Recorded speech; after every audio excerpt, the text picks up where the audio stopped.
অভিভাৱকসকল সজাগ সাৱধান হওক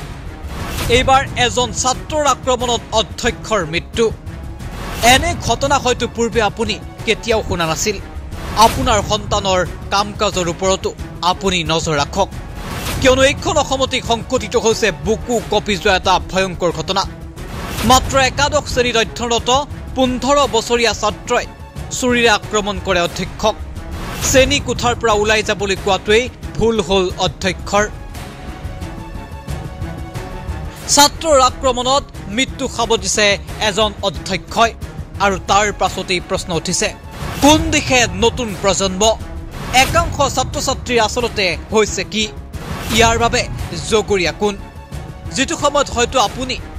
একাদশ শ্ৰেণীত অধ্যয়ন কৰি থাকোতেই এজন অধ্যক্ষক দেখিলে আপোনাৰ ভয় লাগিছিল অধ্যক্ষগৰাকীক কাষত দেখিলেই হয়তো আপোনাৰ শ্ৰদ্ধাত মূৰ দুখাই গৈছিল কিন্তু এতিয়া এজন ছাত্ৰই অধ্যক্ষক চুৰিৰে আক্ৰমণ কৰি হত্যা কৰিব পৰা হল শিৱসাগৰত সংঘটিত হৈছে ৰাজ্য কঁপোৱা এটা ভয়ংকৰ ঘটনা শিৱসাগৰ নগৰৰ লক্ষ্মীনগৰস্থিত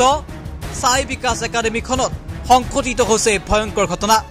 ৰাজেশ বাবু নামৰ সাই বিকাশ একাডেমীৰ প্ৰিন্সিপাল গৰাকীক চুৰিৰে আঘাত কৰে একাদশ শ্ৰেণীৰ ছাত্ৰই আৰু তেজেৰে ৰক্তাক্ত হৈ পৰে শিৱসাগৰৰ কোচিং সেন্টাৰ সাই বিকাশ একাডেমী ৰাজেশ বাবু সংকটজনক অৱস্থাত ডিব্ৰুগড়লৈ প্ৰেৰণ কৰা হয় আৰু সেই অৱস্থাতে মৃত্যু হয় শিক্ষকজনৰ আৰু এই ভয়ংকৰ ঘটনা এতিয়া সমগ্ৰ ৰাজ্য কঁপাই গৈছে যেটো সময়ত এগৰাকী অধ্যক্ষক দেখিলে ছাত্ৰ ছাত্ৰীয়ে ভয় খায় যেটো সময়ত অধ্যক্ষক দেখিলে শ্ৰদ্ধাত মূৰ দুখাই যায় যেটো সময়ত শিক্ষক বুলি ক'লেই আপুনি মই পঢ়ি থকা দিনত আমি হয়তো চাইকেলৰ পৰা নামি দিছিলো তেনে পৰিপ্ৰেক্ষিতত এইবাৰ ছাত্ৰই আক্ৰমণ কৰিব পৰা হল শিক্ষকক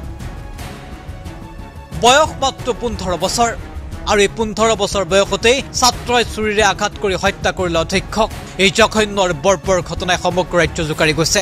অসমত কাহানিও নোহোৱা নুপুজা ঘটনা সংঘটিত হৈছে কাহানিও কোনেও কল্পনা নকৰা ঘটনা এবাৰ শিৱসাগৰ সাই বিকাশ একাডেমীত লগে লগেই প্ৰশ্ন উঠিছে একাংশ অভিভাৱকৰ দায়িত্বহীনতা শিশুৰ প্ৰতি অত্যাধিক মৰমেই এই ভয়ংকৰ ঘটনাৰ মূল কাৰণ নেকি অতি আধুনিকতা আৰু বিদ্যালয়ত কঠোৰ নিয়মানুৱৰ্তিতা অভিভাৱক শিক্ষকৰ প্ৰতি ভয় আৰু শ্ৰদ্ধা কমি অহাটোৱে এই ঘটনাৰ মূল কাৰণ যেন এতিয়া অনুভৱ কৰিছে প্ৰতিজন ব্যক্তিয়ে যাৰ বাবে এতিয়া সজাগ আৰু সাৱধান হোৱাৰ প্ৰয়োজন আহি পৰিছে প্ৰতিগৰাকী অভিভাৱকৰ নিজৰ সন্তানক ঘৰতেই উচিত শিক্ষা দিয়াত একাংশ অভিভাৱক ব্যৰ্থ অভিভাৱকসকলে নিজৰ সন্তানৰ প্ৰতিটো কামতেই নজৰ ৰখাটো এতিয়া অত্যন্ত জৰুৰী এই ভয়ংকৰ ঘটনা সন্দৰ্ভত এজন ছাত্ৰই কৰিছে শিহৰণকাৰী বৰ্ণনা ঘটনাক লৈ প্ৰতিক্ৰিয়া প্ৰকাশ কৰিছিল শিৱসাগৰৰ আৰক্ষীও 3:15 মানত ঘটনাটো হৈছে সাই বিকাশত লক্ষ্মীনগৰস্থিত তাতে এজন ষ্টুডেণ্টে টিচাৰ এজনক ষ্টেপ কৰিলে তাতে আমি ক্ৰাইম চিন ভিজিট কৰি পেলাই আমি তাতে যিটো ৱেপন ইউজ কৰিছিলে কটাৰীখন চিজ কৰিছোঁ আৰু তেজৰ চেকুৰা বহুত পৰি আছে তেজৰ চেম্পল আমি কালেক্ট কৰিছোঁ আৰু ল'ৰাজনক ইতিমধ্যে আমি আমাৰ কাষ্টাডিতে আছে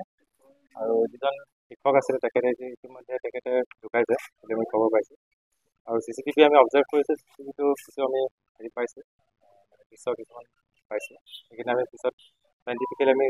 এক্সট্ৰেক্ট কৰি পেলাই চিজ কৰিছোঁ সেইটো মাল্টিপল ষ্টেপে বৰ্তমান আমি ভাবিছোঁ সেইটো দেখা পাইছোঁ তেনেকুৱা কিন্তু সেইটো প্ৰপাৰলি ডক্টৰে ক'ব পাৰিব PMতে বস্তুটো ওলাব কেইবাৰ ষ্টেপ কৰিছোঁ সেইটো ল'ৰাজনক সোধপোছ কৰাৰ তেতিয়াহে মানে প্ৰকৃততে কিয় ঘটনাটো ঘটালে পিছতে গম পাওঁ চিচিত তেনেকুৱা মই যেতিয়া ক্লাছ কৰি আছিলোঁ আমি লগৰবিলাক যেতিয়া ক্লাছ কৰি আছিলোঁ ছাৰে আমাক ভালকৈ পঢ়াইছিলে তাৰপিছত আধা এঘণ্টা পাছত সেই মানে 6th পিৰিয়ডত মানে লাষ্ট মেথছৰ পিৰিয়ডত সি ঘৰলৈ গুচি গ'ল ঘৰলৈ পৰা আহি ঘৰৰ কাপোৰ পিন্ধি আহি পকেটত চাকু আনিছে নে নাই এইটো আমি গম নাপাওঁ আমি ক্লাছ কৰি আছিলোঁ ক্লাছত ডাইৰেক্ট সোমাই গ'ল মানে নুশুনাকৈ আৰু সোমাই গ'ল তাৰপিছত ছাৰে কৈছে গ' আউট 2-3বাৰ ভালকৈ ক'লে গ' আউট তাৰপিছত ছাৰে তাৰপিছত গৈ মেলি কৈছে গ' আউট খং কৰিলে দুবাৰ তাৰপিছত এনেকৈ কৈছে মানে গ' আউট বাহিৰলৈ যা আৰু সি ল'ৰাটোৱে ক'লে ছাৰ ড'ণ্ট ডু ডেট এনেকৈ কিবা এটা ইংলিছত ক'লে তাৰপিছত সি পকেটৰ পৰা চাকু উলিয়াই ক'ত চাকু আছিলে সেইটো আমি গম নাপাওঁ তাৰপিছত চাকু ছাৰক এনেকৈ মই আগত বহি আছিলোঁ ইমান গম নাপাওঁ